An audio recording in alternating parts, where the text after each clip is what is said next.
What is up, everybody? Welcome back to another edition of the Sheehan Show with me, Sean Sheehan, here on Sherdog.com. And today is going to be a bit of a judging chat. We haven't had one in a while now. I've done maybe, I think, 2 or 3 episodes on judging here on the Sheehan Show on Sherdog. And I've looked at 10-8s and I've looked at some of the other things. I've looked at some specific fights as well in those past shows. But there's 2 things I want to look at here today. And these obviously stem from the last few weeks. I've left it a bit of, maybe a week or 10 days or so out from the specific fights, just so we can kind of cool off a bit, just so we can look at it in the light of day, rather than with all the hype of the fights that I'm going to talk about behind them. And now the 2 fights I want to talk about, and I'm not necessarily going to talk about the fights, but I'm going to talk about the specifics and the rules as it pertains to the fights, are Rosnam Yunus versus Carla Esparza and the 10-10. I'll do that in the second half of this show here today. And the other fight I want to talk about is Michael Venom Page versus Logan Storley, and effective grappling more so than anything else. What to me that means, what I think it should mean, the overlap maybe between the last set of judging criteria and the new set, and why I think the judges maybe scored it the way they did it, and why I think it shouldn't have been scored that way. Now, as I said, we will get into the parts of the fight that we need to get into, but I want to talk about fights in general and overall about the 10-10s in the second part, but in the with the effective aggressiveness as well. The effective grappling as well in the first part of this. We're talking about, right, let's talk about Logan Storley versus MVP here to start with. And right, I want to do something throughout this show, and I want to go to the criteria. I have it up here in front of me, and hopefully my guy John Branning will be able to pull up some of these as well and put it on screen here as I talk about it. But if you want to pull it up in front of you, I'm looking at it here. It's 3 full pages and in 2 paragraphs, right? If you Google MMA judging criteria, it's one of the first thing that comes up. So you look at for abcboxing.com, and it says MMA judging criteria / scoring approved August 2nd 2016. That's the one you need. There's a few other ones, maybe a few older ones, few people criteria from different places, Texas or California or somewhere. Now, a lot of them are very similar, but this is the one. This is the specific one. This is the one you need open in front of you, looking at it for this show and when you're looking and talking about judging fights. So that's the first thing you should do. That's a thing I would advise you to read. I have a video up on Severe May, but I have a lot of it here as well, going through that whole criteria. And, it takes 20 minutes. It took 25 minutes for me to go through it piece by piece and explain it piece by piece. Probably take about 2 or 3 minutes to actually read it and have a very quick base knowledge of the criteria. But I just want to talk about the first line, and it's actually not even the first line, it's half a line to start with here. And quote, to evolve mixed martial arts judging criteria to focus on the result of action versus the action itself. Okay, now let's take that piece by piece. To focus on the result of the action versus the action itself. And that's the first line. That's the mission statement from the ABC MMA Rules Committee. The result of the action versus the action itself. Now, we can get into the criteria, and the next line is it must be looked at in a specific order, which is something we will get to in the 10-10s in a second.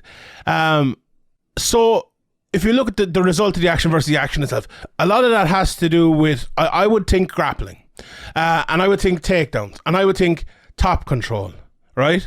So, and it says this going down through the criteria as well. That one sentence alone, if you were to break that down, if you were to discuss it with someone, if you were to ask them what you think that means, and I can give you another couple of sentences in a second, which actually kind of takes away our speculation about what it means. But if you were to ask yourself, what does that mean? The result of the action versus the action itself.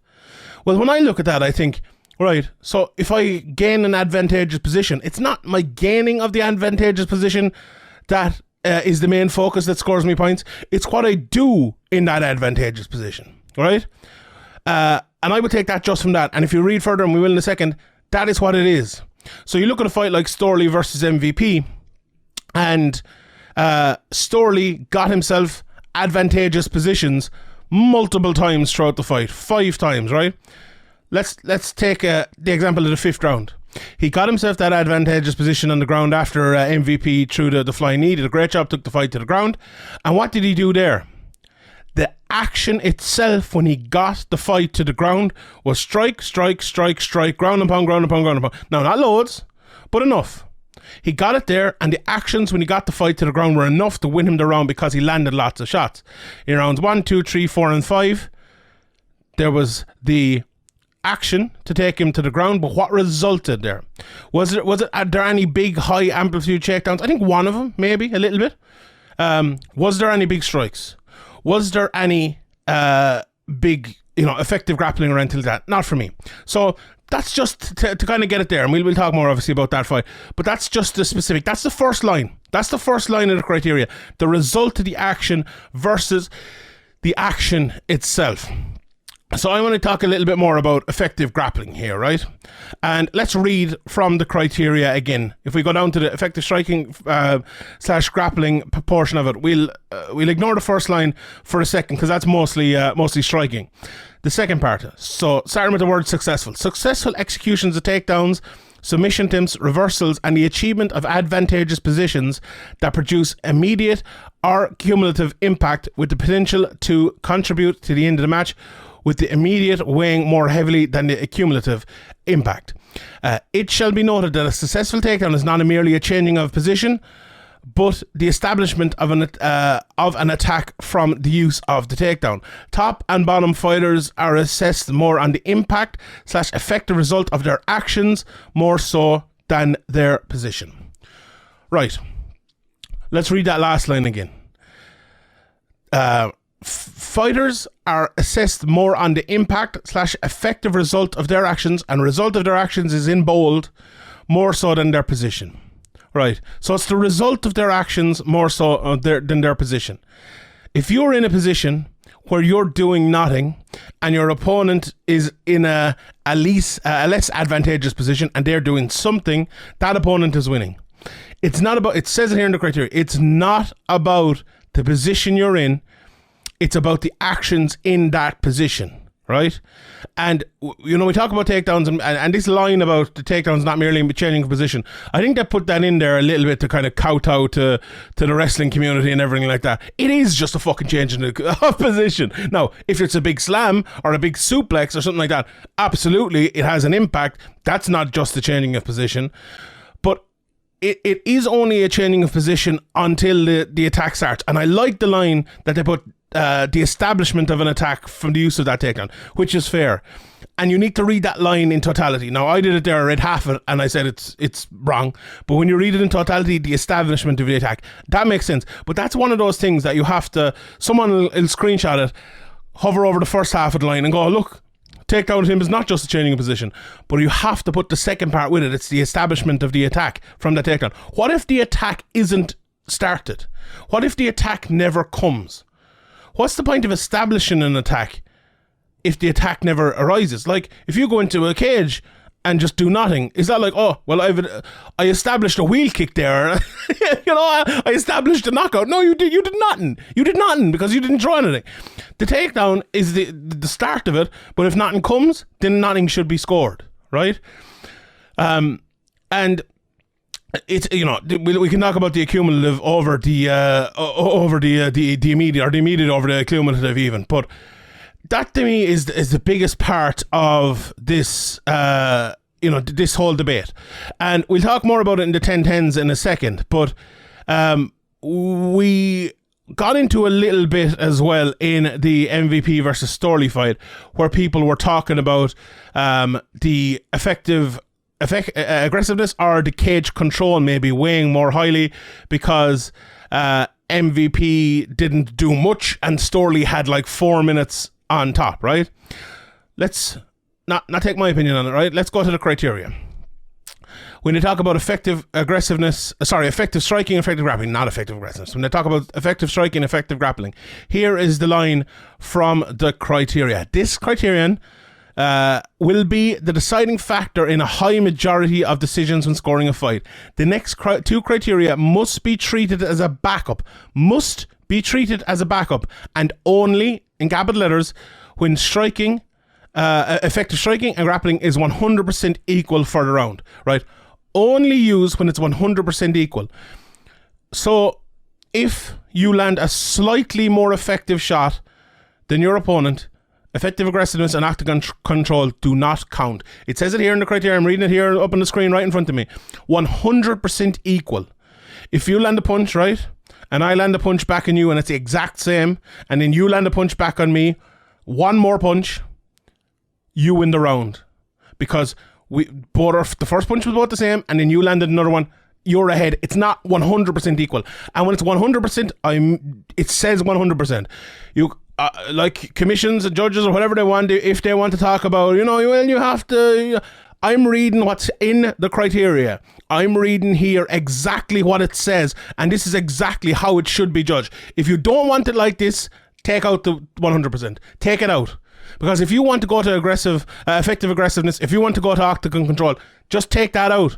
Take it out and let's start again. Let's rewrite the rules. But having said that, that to me is how judges have been judging over the last while. Right? That's how they have been. Now, this fight is a little bit different, I think, and I'll explain why I think it's a little bit different in a second. But judges have been judging this way. And if you're looking at it at home and you watch the Storley MVP fight, maybe you think that's not the case. But it has been the case for 99.999%, not 100, not 100%, almost all of them, especially with the top judges. And the judges in that fight are very, very good judges as well, all three of them. I disagree with him in this fight, two of them anyway. David Leatherby got it in my opinion, right? Not say the other guys got it wrong or anything, but I disagree with him in this. But they would usually score a fight like this as well. And that's how fights should be scored. And if we want to have like an overarching discussion on judging, should that be... A lot of people say, all right, it's in the criteria, but is that how the criteria should be, right? And that's an overarching discussion. That's a discussion I could have for an hour, 2 hours, 3 hours with someone here on the podcast. And you know what? Maybe we will. Maybe we'll do it. Is that something that should happen? I think yes.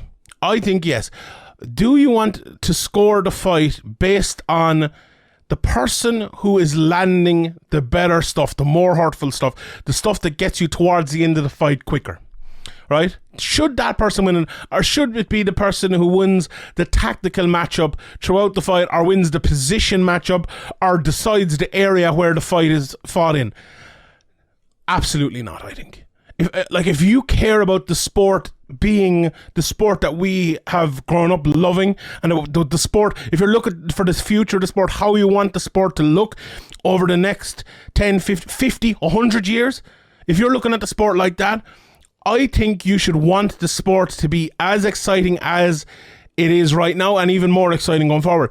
Now, I said a thing on a podcast there recently. I said MMA has become less exciting, and a few people in the comment section got onto me and they're like, "What are you talking about?" and everything. And my reason for saying that is a lot of it is to do with the facts. There's a lot more decisions happening, especially in the UFC, especially at the top level. Now, that's not necessarily a bad thing. It doesn't mean those fights are boring or anything like that, but we should lead our criteria to give the decisions to the person who's trying to finish the fight. So even if the fight goes to a decision, the criteria of which they're fighting under should give them the advantage because they're trying to finish the fight, therefore making fights more exciting, rounds more exciting, decision wins more exciting, right? That's why I think the criteria should be written the way, and it is written very well in terms of the excitement of the fight, or it says about the first line. It says about action. The criteria calls for action fight. It calls for the judges not to be used. It calls for the fighter to go and try to finish the fight, and that's the way MMA should be. And I fully believe that. You can talk about if it's specific. Easy for me to say. Specific enough. We can talk about that till the cows come home. And maybe we can talk about that in another time as well. But give me that one line. You can forget about your specificity. I can't speak today. What's wrong with me? I can't say it. I'm just gonna give up on it. You can talk about that, but let's talk about what the criteria is getting us in the end, and if the people know about it, what it should get us. To get people to know about it is a very, very tough part. but that's what it should get us in the end. Now, to snap back quickly to the to the Storley and MVP fight, and maybe the reason why the judges gave the fight to Storley over MVP. I've talked to a couple of different people about it now, and I've actually looked at a bit at the old criteria and why I think this is kind of I don't know why it's compared to this fight. But when Big John said it right on the broadcast, and I asked a couple of judges about it, and what he said was on the broadcast, the majority, so in a specific round, and he did it a couple of times, I think. So in a specific round, he said after the round was over, and when the Morrow, whoever it wasn't Morrow, the other lad, asked him who won that round, well, he said, look, 3 minutes and 17 seconds, or 4 minutes of this round took place in the grappling, so we have to score the fight more heavily towards grappling because the majority of the round took place in the grappling realm, right? And that, I'm looking here down through the criteria. Let me, maybe I missed it. I don't see that anywhere in this criteria. Now, I had a look at the old criteria, and you know what? It does say in the old criteria. That is the thing in the old criteria. You saw, if you ever see judges, they wrote down the time. They had little notebooks, and they wrote down the time, and then they wrote down, when the takedown happened, and they wrote down the time when the takedown ended. And if it was 2 minutes 31 seconds, that'd score higher than the 2 minutes 29 seconds on the feet. And now maybe not that specific, but you get what I mean. That's no longer in the criteria, and in my opinion, rightly so, and shouldn't be. But and I'm not saying the judges scored it that way, but Big John on the broadcast, who is one of the most famous official of all time, and I have great respect for him. I'm not calling out Big John or anything by absolute no means. I was actually talking to him in Dublin last time, and he was very complimentary of me, and I had a great chat with him. I think he's very good for the sport, and I loved how he came out as well about the Aljamain Sterling Petr Yan first round on MMA Junkie, and said, I made a mistake. It was a very close round. Either guy could have won it. I respect. No one could respect him more. But I think he made a mistake there, honestly. I think he made a mistake in saying that because the majority of the fight was taking place on the ground, that should be scored more heavily. That's not in the criteria. What's in the criteria is that effective striking and grappling should be scored more heavily. Was there any effective grappling in that fight? Any effective grappling in that fight? No. I talked about this, and I talked about effective grappling, right? And I read out the line earlier on. So the execution of takedowns, we talked about that. Then it says in the criteria here, submission attempts, reversals, the achievement of advantageous positions that produce immediate or cumulative impact with potential to contribute towards the end of the fight with the immediate, obviously scoring more heavily. So in that, it is submission attempts, reversals, advantageous positions that produce an impact, right? Whether it's cumulative or immediate. And it says the words, it's all in bold here, but it in bold should be that produce, just the word produce, that produce the impact, produce impact. So all of those things, the takedowns, the submission attempts, the reversals, they need to produce impact. Now, the impact could be, and impact and damage are different words. We use the word damage.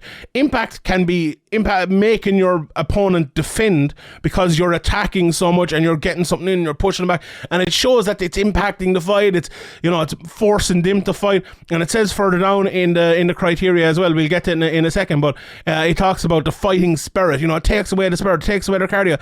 That might be more accumulative rather than immediate, but still, that scores. That's part of it. In the Logan Storley fight, there was none of that. There was the takedown. Okay, if you want to score your takedown a bit, if you want to say it's an establishment of attack, away with you. Congratulations, he scored for that. What did he score after that? Does him laying on MVP not touching him score? Does him laying on, was there any, okay, we go through them step by step. Was there any submission attempts that produced an impact from Logan Storley in the first 4 rounds? No, zero. Not even a question. Was there any reversals that produced an impact from Logan Storley? No, zero. Did he achieve an advantageous position that produced impact? From the criteria, did he get that? No. To me, no. So that's why I think this was a bad decision, and that's why I think those rounds were all scored wrongly. Well, not all scored wrongly, but scored wrongly if you gave them to Logan Storley. And this is a great example of how not to score a fight, in my opinion. There are hundreds and hundreds and hundreds and hundreds of examples of how to score a fight properly. Liz Carmouche, her fight the last day, in the second round, I think it was. This is the example I will give you. This is a perfect example. Her title fight a couple of weeks ago against Juliana Velasquez. I believe it's the second round. I tweeted about it. Anyway, you can look it up. She had 3 minutes 30 seconds or something like that top control. 3 minutes and 30 seconds of top control. In my opinion, better top control than what Logan Storley had.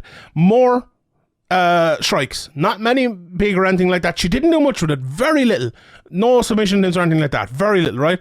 3 minutes 30 seconds, and she lost that round on all three judges' cards. And why did she do that?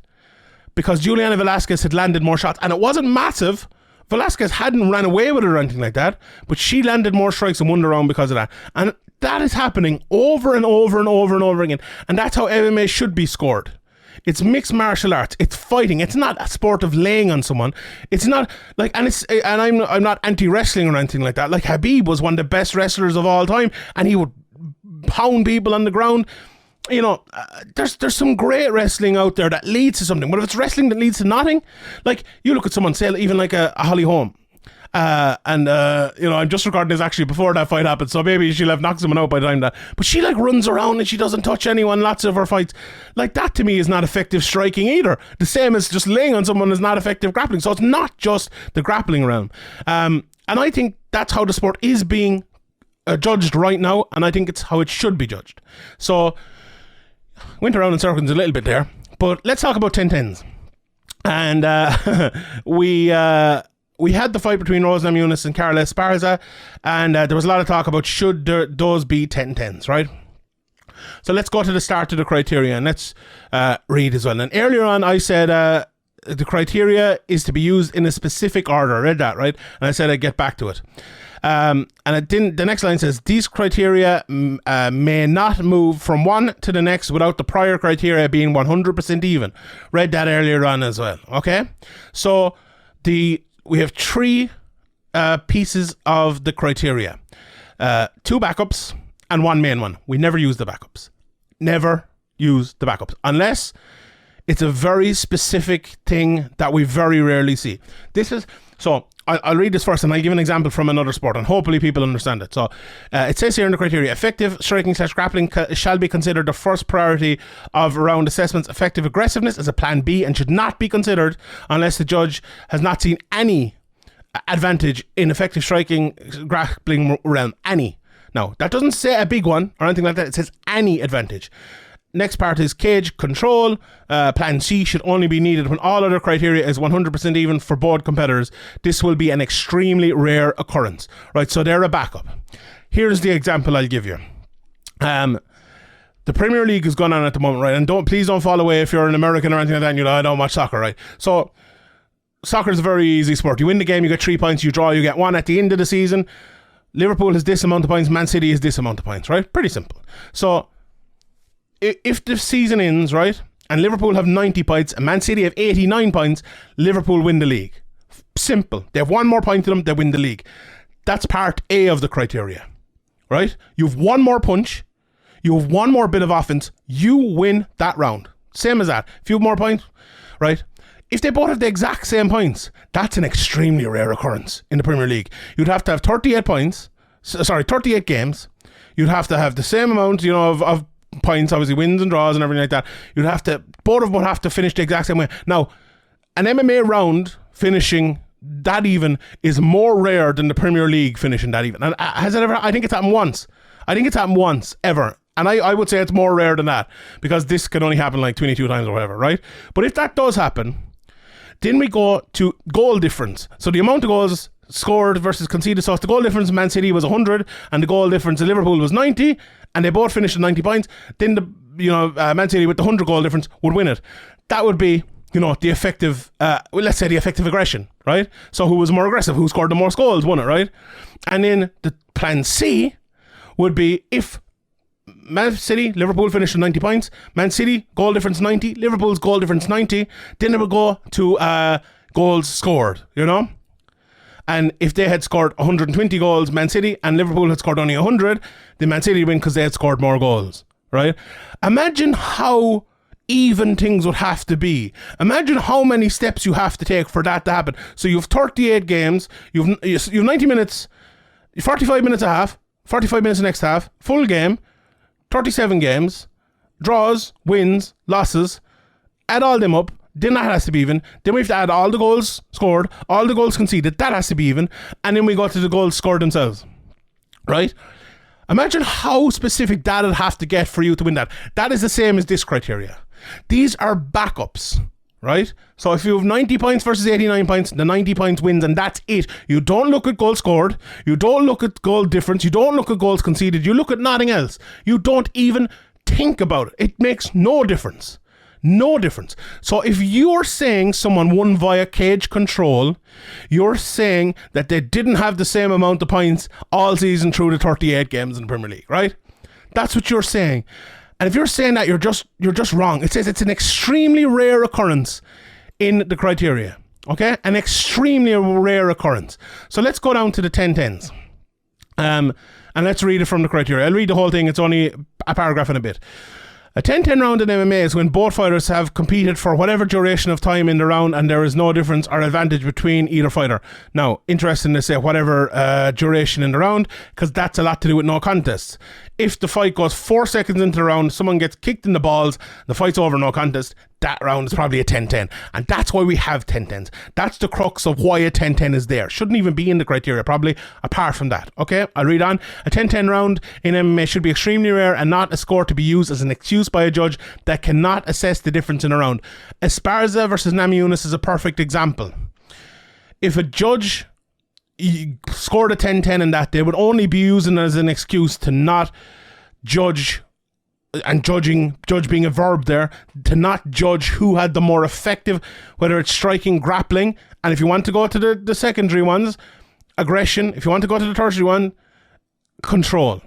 If it have to be all like, and the 10-10 round, I spoke about the points, the goal difference, the goals. After that is a 10-10. After all of that madness is a 10-10. That's where you have to get to get a 10-10. So if a judge is getting there, everything else in the world has to be, has to be even. It's madness. A 10-10 round, I'm reading again, in MMA is a necessity to have for a judge's possible score, mainly due to scoring incomplete rounds. As I said, and it's possible to have a round where both fighters engage for 5 minutes, and at the end of the 5-minute time period, the output, impact, effectiveness, and overall competition between the two fighters is exactly the same. It is possible, but highly unlikely.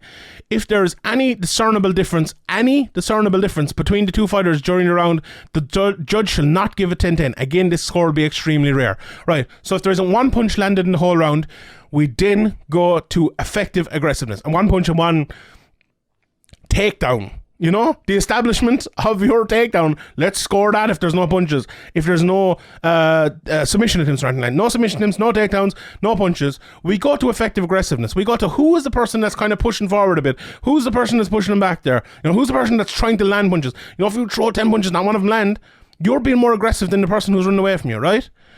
And then let's say they're both not being very aggressive. We're talking about then who's controlling the octagon, who's pushing the person back, who's the one with their back against the cage, who's holding the cinder. Then you win because of that. But that never happens. That never happens. And when I say it never happens, even in the worst fight of all time between Esparza and Namajunas, where they did nothing, and I mean nothing, for 25 minutes, first of all, I don't think there was a 10-10. I don't think cage control came to it, and I don't think effective aggressiveness came into it either. Right? So we have a fight with nothing happening, and I still think, and by the judging criteria, the effective aggressiveness and the effective cage control still didn't come into it, because there was strikes landed, right? And almost none. I counted 3 strikes being landed in the first round, and I scored the fight based on those 3 strikes because the judging criteria says that. The judging criteria says that, right? Effective striking grappling shall be considered the first priority of round assessments. We had some effective striking, we had some effective grappling, no effective grappling, but we had some effective striking. That is the first priority. So let's prioritize that. Let's score that.